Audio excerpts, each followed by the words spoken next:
Have you ever reached a point in your life where everything feels stable, comfortable, and certain until a single doubt suddenly turns your world upside down? That's exactly where my story begins. I'm Samuel Warren. Around town, most people know me as a guy who runs a family grocery store. My father built it from the ground up, and I've spent nearly my entire life managing it. My days had a steady rhythm. Early mornings at the shop, afternoons balancing the books, and quiet evenings at home with my wife, Lorraine. Everyone thought Lorraine was a saint. She was admired for her kindness, her unwavering faith, and her endless involvement in church. Fundraisers, prayer groups, charity drives, you name it. People often told me how lucky I was, and I believed them. Our marriage felt solid. We were open with each other. Her phone was never locked. I knew the passcode, and there had never been strange messages, unusual calls, or anything suspicious. Trust was the foundation of our life together. But then, something shifted. Not suddenly. It crept in slowly, subtle changes I almost missed. She started spending more time at church. Where she used to come home before sundown, now she stayed late, citing extra events and more people in need. Her explanations were calm, logical, and convincing. But in the back of my mind, a quiet voice whispered, something isn't right. At first, I pushed the thought aside.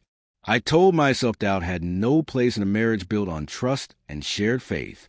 But the unease kept growing. Then came the night that changed everything. I was sitting at my desk, reviewing supplier invoices, when Lorraine called. She said she'd be at the church for hours, deep cleaning ahead of a big event. Her voice was sweet, reassuring me there was nothing to worry about. But after we hung up, something inside me snapped. I grabbed my keys and drove straight to the church. The streets were empty, the town silent under the night sky. When I pulled up, my heart was hammering, but the church was dark and still. No lights, no cars, no people. I circled the building, checked every entrance. Nothing. I sat in my truck for a while, watching, waiting, and the truth hit me like a freight train. I didn't confront her that night. I went home and waited.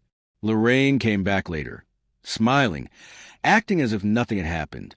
She gave a detailed story about scrubbing floors, sorting donations, and preparing for the event. Her words were smooth. I didn't say anything, just watched. I knew then I could no longer ignore it.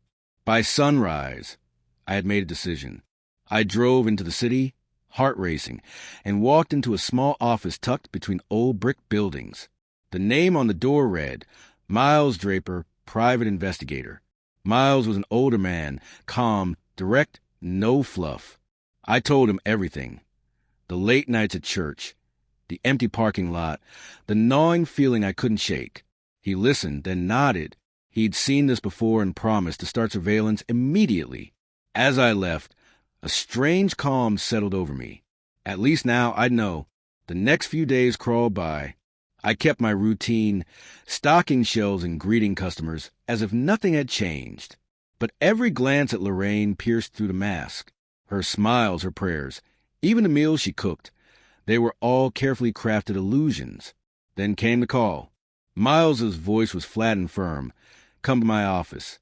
It's done. I dropped everything and drove straight there. He slid an envelope across the desk. Heavy. Inside were photographs. Lorraine.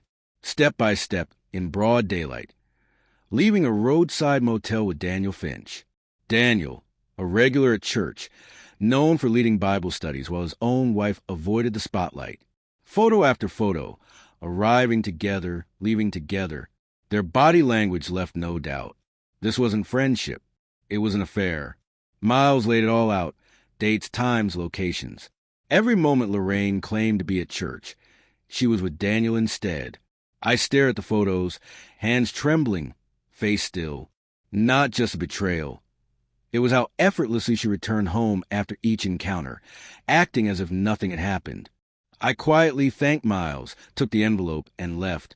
That evening, when Lorraine called, saying she was finishing another church meeting, I didn't argue. I simply said, that's fine, and parked outside. I waited.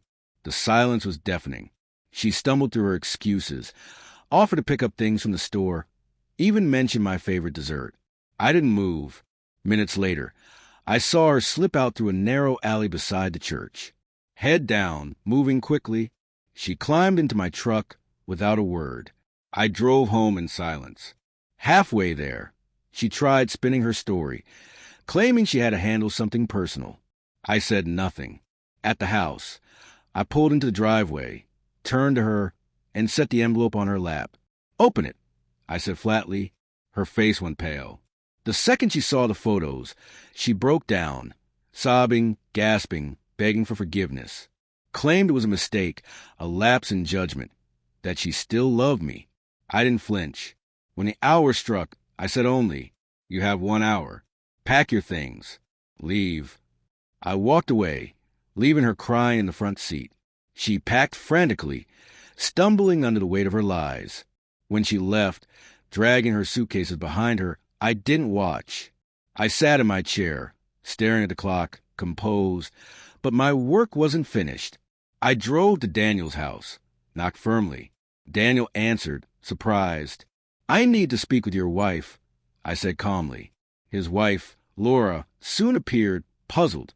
I handed her the envelope, turned, and walked away without another word. That night, Daniel was kicked out. No arguments, no negotiations. Word spread fast. Lorraine and Daniel became outcasts, shunned by the community that had once praised them. Friends disappeared. They became ghosts in the town they once inhabited. Meanwhile, I moved forward. The divorce was swift. Lorraine had no case. I kept the house, the store, everything. She tried reaching out, letters, calls, even showing up at the store, crying and begging, but I ignored it all. When people asked, I never spoke badly. I simply said, "The truth always finds its way." And it did. Lorraine and Daniel never spoke again. Their little fantasy crumbled under exposure. And as for me, I lived with dignity and peace, free from the lies that had suffocated my life. In the end, it wasn't betrayal that defined my story. It was how I responded. I chose truth, silence, and grace.